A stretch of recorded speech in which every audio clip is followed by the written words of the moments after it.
আমার নাম অয়ন্তিকা দাস আর ওর নাম হলো, আমার নাম হচ্ছে গুঞ্জনশীল। আমাদের প্রজেক্টটা হলো স্ট্রেস অফ রেসপন্স। আমাদের শরীরের ভেতরে স্ট্রেসের এই ভাগটা আমরা বোঝাই। আমাদের শরীরের ভেতরে কী করে আমরা বুঝতে পারবো যে স্ট্রেসটা আমাদের হচ্ছে, কীভাবে ক্ষরিত হচ্ছে স্ট্রেস। যেমন আমাদের ব্রেনে পিটিউটারি গ্রন্থি থেকে ক্ষরণ হওয়া HCTH আমাদের অ্যাড্রিনাল গ্ল্যান্ডে গিয়ে দুটো জিনিস রক্তের মাধ্যমে আমাদের সব অঙ্গ প্রত্যঙ্গে ছড়িয়ে দেয়। যেমন কর্টিনল আর অ্যাড্রিনাল আমাদের রক্তের মাধ্যমে প্রবাহিত হয়ে ফুসফুসে যায়, যার মাধ্যমে বয়স্ক মানুষদের বা সাধারণ মানুষদের যাদের স্ট্রেস বৃদ্ধি হয় তাদের শ্বাসকষ্ট হতে পারে। যকৃতে গিয়ে আমাদের এনার্জি বৃদ্ধি করে, যার ফলে আমরা রাগ বেশি হতে পারে। এনার্জি বৃদ্ধির ফলে উত্তেজনা বেশি হয়ে যায়। হার্টে গিয়ে হার্ট অ্যাটাক আসতে পারে। তারপর স্টমাকে গিয়ে আমাদের হজম শক্তি কমিয়ে দেয়। এগুলি বিভিন্ন কারণে হয় স্ট্রেসটা, যেমন ফাইন্যান্সিয়াল ইস্যুতে হয়, তারপর রিলেশনশিপস প্রবলেমে হয়, হেলথ ইস্যুসে হয়, সোশ্যাল প্রবলেমসে হয়, অ্যাক্সিডেন্ট হয়, সোশ্যাল প্রেশার আর অ্যাডমিক স্ট্রেস পড়াশোনার দিক থেকেও হতে পারে। এটি আমরা কিভাবে কম করতে পারি সেটিও বলবে, কি করে পাই। যেরকম আমরা খেলাধুলা করতে পারি, আর হচ্ছে কারোর সাথে কথা বলতে পারি, ফ্যামিলি ফ্রেন্ডস ইয়া মানে আমাদের নিজেদের ফ্রেন্ডস বা হচ্ছে অ্যানিমেলদের সাথে টাইম স্পেন্ড করতে পারি, গার্ডেনিং করতে পারি, মেডিটেশন করতে পারি, যোগা করতে পারি বা ফুড চেঞ্জিং আমরা অনেকভাবে দেখা যায় যে আগে আমরা যেই খাবারগুলো খেলাম সেগুলো হয়তো আমাদের বোরিং করতে পারে, তাই আমরা নিউ কিছু ট্রাই করলাম। সেইটার মাধ্যমে আমরা আরও বেশি এক্সপিরিয়েন্স করলাম, আরও খাবার ব্যাপারে জানলাম। তারপর আমরা খেলাধুলার ব্যাপারে জানতে পারি। মানে সব কিছুই আমরা যদি স্ট্রেস রিলিফের জন্য করি তাহলে আমরা আরও বেশি জ্ঞান অর্জন করতে পারবো ওই সব দিক থেকে। আর আপনি নিজের মতো যা ইচ্ছা করতে পারেন। আমরা এগুলো সাধারণ জিনিস প্রজেক্টে দেখিয়েছি। আপনি চাইলে গান করতে পারেন বা ডান্স, সাইকেলিং, বন্ধুদের সাথে গল্প, তারপর বাইরে বেরিয়ে একটু ঘোরা, মানে ট্যুর বলে বা ট্রিপে যাওয়া, এইসবও করা যায়। মানে যেটা আপনি করলে রিলিফ পাবেন, যেটা আপনার ভালো লাগে সব থেকে করতে, এগুলো করতে সেটার তো কোনো মানে নেই। হ্যাঁ, ফোনের রিলস দেখা না, সেটা ভালো জিনিস না, বাট অনেকজনের ভালো তো লাগে। কি করে, ফোন তো ছাড়তে পারবে না।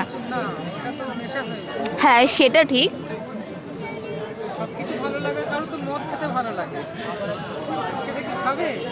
না, সেটা ভালো না। এখানে আমাদের দুটো জিনিস থাকে না, যেগুলো আমাদের স্ট্রেস রিলিফের জন্য, যেগুলো ভালো দিকও আছে আবার খারাপ দিকও। ওটা ভালো বাজে দিক, আর ভালো দিকও। বাজে দিকের মধ্যে নেশা পড়ছে, যেগুলো আমাদের ব্রেনের মধ্যে পিটিউটারি, যেটা আমরা বললাম আর কি, সেটা বৃদ্ধি করে, হরমোন আরও বেশি হয়ে যায়।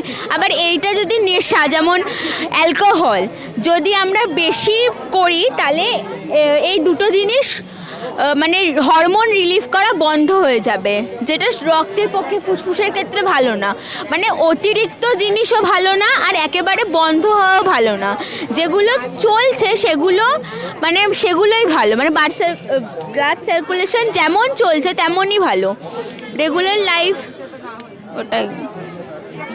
হ্যাঁ, thank you sir, thank you. আমার নাম রাঘব পাত্র, খ্রিস্টপূর্ব আদর্শ বিদ্যামন্দিরের ছাত্র। আমার সাথে এরা তিনজন আছে, আর ও আছে। নাম বলে দে। নাম অগ্রজিৎ দত্ত, রাজদীপ নস্কর। আচ্ছা, অগ্রজিৎ দত্ত, রাজদীপ নস্কর, অয়ন চক্রবর্তী। আজকে আমরা এখানে বানিয়েছি ক্লাউড সিডিং বা আর্টিফিশিয়াল বৃষ্টি। এখানে কি হচ্ছে, একটা প্লেন বা একটা ড্রোনের মাধ্যমে কিছু কেমিক্যালস থাকে, যেরকম সিলভার আয়োডাইড, সোডিয়াম ক্লোরাইড আর ড্রাই আইস, এগুলো মেঘের মধ্যে স্প্রে করা হয় এবং মেঘের মধ্যে যে শুষ্ক বাষ্পগুলো থাকে সেগুলো একসঙ্গে শীতল বাষ্প করে তোলে এবং ছোট ছোট জলের বিন্দু তৈরি হয় তার জন্য।